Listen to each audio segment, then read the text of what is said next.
Dan pemirsa, kita akan mengajak Anda juga untuk melihat situasi terkini karena saat ini Paus ini tengah beristirahat di Kedutaan Besar Vatikan di Jalan Medan Merdeka Timur. Ia sempat tadi menyapa warga Jakarta yang berada di sekitar gedung kedutaan dari dalam kendaraan. Dan untuk mengetahui situasi di sana, kita sudah terhubung dengan jurnalis Metro TV Reda Pulpi. Halo Reda, siang hari ini apakah ada keramaian masyarakat di sekitar gedung Kedutaan Besar Vatikan saat ini, bisa Anda informasikan? Ya Naila, Agi pemirsa, kalau kita lihat memang sudah tidak ada keramaian di depan Kedutaan Besar Vatikan di Jalan Medan Merdeka Timur, Jakarta Pusat.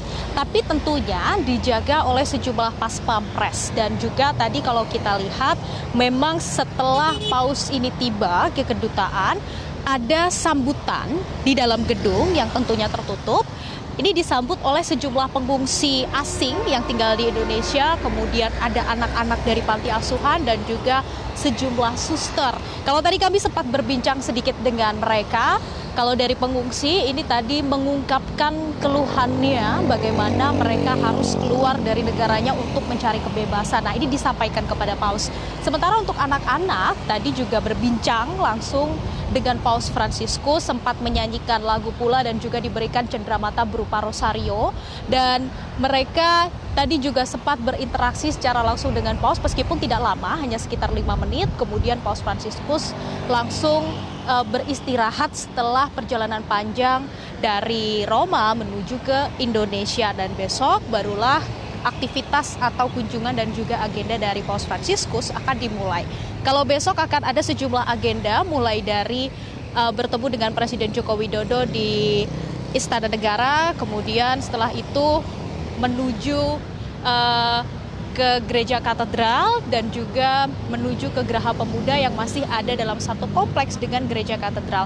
Setelah itu esok harinya atau pada hari Kamis barulah akan bertemu dengan sejumlah tokoh lintas agama di Masjid Istiqlal, kemudian menuju ke KWI atau Konferensi Wali Gereja Indonesia, dan pada sore harinya akan melakukan misa ekaristi di Gelora Bung Karno. Dan baru pada tanggal 6 September 2024 Paus Fransiskus akan bertolak untuk melanjutkan perjalanan apostoliknya ke Papua Nugini. Ini yang menarik karena Indonesia ini dipilih menjadi negara pertama dalam kunjungan apostolik sekaligus negara yang dikunjungi paling lama dalam kunjungan apostolik ini. Kemudian untuk kunjungan apostolik ini sendiri berlangsung dari tanggal 2 sampai 13 September 2024. Kalau kita lihat dalam sejarah ini merupakan perjalanan Paus Fransiskus terlama, perjalanan apostolik yang terlama yang dilakukan oleh Paus Fransiskus. Kemudian kita juga lihat tadi pemirsa, ketika datang Paus menggunakan mobil yang sederhana, kemudian juga memilih untuk menginap di Wisma di Kedutaan Besar Vatikan. Ini bukan tanpa alasan, karena Paus Fransiskus ingin menunjukkan kesederhanaannya sebagai seorang pemimpin agama. Memang dari pihak panitia sendiri juga menyampaikan bahwa Paus Fransiskus dengan tegas menolak secara pribadi berbagai fasilitas yang sempat ditawarkan seperti mobil mewah, kemudian hotel berbintang, dan memilih untuk menggunakan kendaraan yang biasa digunakan oleh masyarakat sipil di Indonesia. Tadi kita juga sudah lihat sendiri.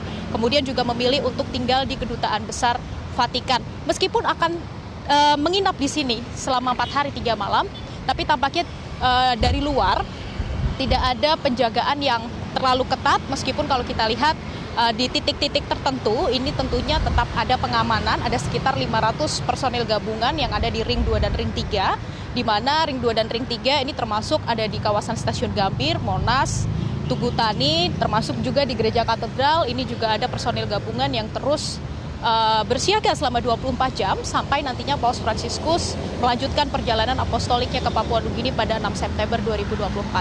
Anggi, Naila.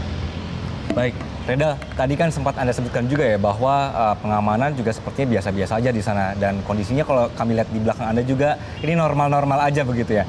Nah, kondisi ini bagaimana pengamanannya supaya pausnya juga tetap tidak terganggu? Oke.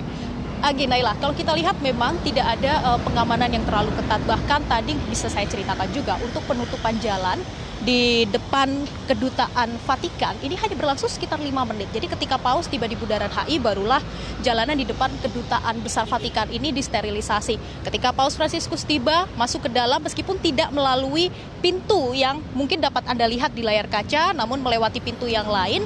Nah, setelah sekitar 5 menit, ini untuk aktivitas lalu lintas ini sudah kembali berjalan normal. Ini pun akan terus berlangsung sampai tanggal 6 September 2024.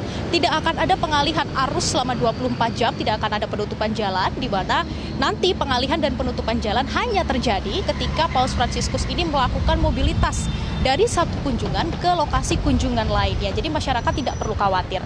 Kemudian salah satu tujuan dari ada 500 personil yang disebar di sejumlah titik, salah satunya adalah untuk menjaga agar Paus Fransiskus tentunya tetap nyaman beristirahat di Kedutaan Besar Vatikan. Ini juga untuk mengantisipasi apabila ada umat di Jakarta yang ingin melihat secara langsung seperti apa Paus Fransiskus yang datang ke Indonesia untuk pertama kalinya ini.